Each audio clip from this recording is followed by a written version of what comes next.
السلام علیکم پیارے دوستوں اور بزرگوں، آج کی اس ویڈیو میں ہم آپ کو بتائیں گے کہ حضرت آدم علیہ السلام کے زمانے سے انبیاء اکرام کس طرح روزہ رکھا کرتے تھے۔ حضرت آدم علیہ السلام کی کرۂ ارض پر موجودگی کے ساتھ ہی روزے کا وجود بھی ہمیں تاریخ میں ملتا ہے۔ حضرت آدم علیہ السلام ہر ماہ کے 3 دن روزہ رکھا کرتے تھے۔ بعض مفسرین نے اسے جنت سے باہر بھیجے جانے پر صیام توبہ بھی قرار دیا ہے، اور اس طرح حضرت آدم علیہ السلام سال میں 36 دن روزہ رکھا کرتے تھے۔ یہ روزہ جب چاند اپنی صورت مکمل کرتا تھا تب یہ 3 دن مسلسل حضرت آدم علیہ السلام روزہ رکھا کرتے تھے۔ چاند کی 13 سے 15 تاریخ کے درمیان علیہ السلام روزہ رکھا کرتے تھے۔ اسی طرح حضرت نوح علیہ السلام نے بھی حضرت آدم علیہ السلام کے طریقے پر ہر ماہ انہی 3 دن میں روزے رکھے جن میں چاند اپنی صورت مکمل کرتا تھا۔ حضرت داؤد علیہ السلام کے روزوں کا طریقہ کار مختلف ہوتا تھا۔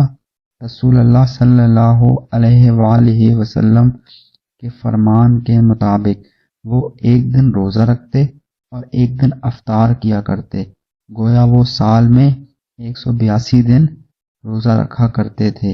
اسی طرح حضرت سلمان علیہ السلام ہر ماہ 9 دن روزے رکھا کرتے تھے۔ وہ مہینے کے آغاز پر 3 دن، مہینے کے درمیان میں 3 دن اور مہینے کے آخر میں 3 دن کا روزہ رکھا کرتے تھے۔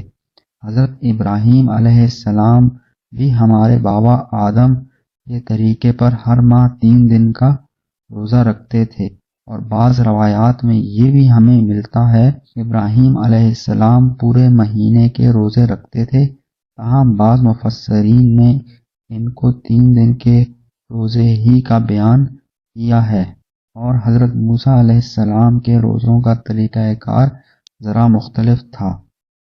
بعض مفسرین کا کہنا ہے کہ اللہ تعالیٰ نے موسیٰ علیہ السلام کو افطار کے بغیر مسلسل 30 روزے رکھنے کا حکم دیا تھا، یہاں تک کہ وہ اللہ سے ملاقات کریں اور ہم کلامی کا شرف حاصل کریں۔ تاہم حضرت موسیٰ علیہ السلام نے روزے پورے کرنے کے بعد اس بات کو پسند نہ کیا کہ وہ اپنے منہ کی بو کے ساتھ اپنے رب سے ملاقات کریں، اور انہوں نے ایک پیڑ سے شاخ لے کر اس سے مسواک کی۔ اس پر اللہ تعالیٰ نے انہیں سابقہ حکم کی خلاف ورزی پر مزید 10 روزے رکھنے کا حکم دیا، اور اسی طرح حضرت مریم علیہ السلام کا روزہ بھی مذکور ہے، تاہم وہ لوگوں کے ساتھ بات چیت نہ کرنے کا روزہ تھا، اور خود نبی کریم صلی اللہ علیہ وآلہ وسلم ہر سال 1 ماہ کا روزہ رکھا کرتے تھے۔ نبوت کے بعد انہوں نے ہر ہفتے پیر اور جمعرات کا روزہ رکھنا شروع کر دیا، اور اپنے صحابہ اکرام کو بھی اس بات کی تلقین کی۔ پیغمبر اسلام نے حضرت بابا آدم علیہ السلام کے طریقے پر ہر ماہ 3 دن یعنی ایام بیض کے دوران روزے بھی رکھتے۔ ان 3 دنوں کے روزوں کے حوالے سے بھی کئی روایات موجود ہیں۔ رمضان الکریم کے روزے ہجرت کے دوسرے سال فرض ہوئے۔ رسول اللہ صلی اللہ علیہ وآلہ وسلم نے دنیا سے پردہ فرمانے سے قبل 9 سال رمضان المبارک کے روزے رکھے۔ سال فرض ہوئے۔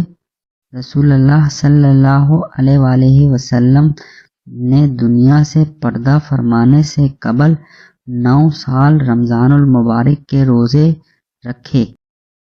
اگر آپ کو ہماری یہ ویڈیوز پسند آ رہی ہیں تو پلیز ہمارے چینلز کو سبسکرائب کیجئے، لائک کیجئے اور شیئر کرنا تو بالکل مت بھولیے گا۔ Thank you.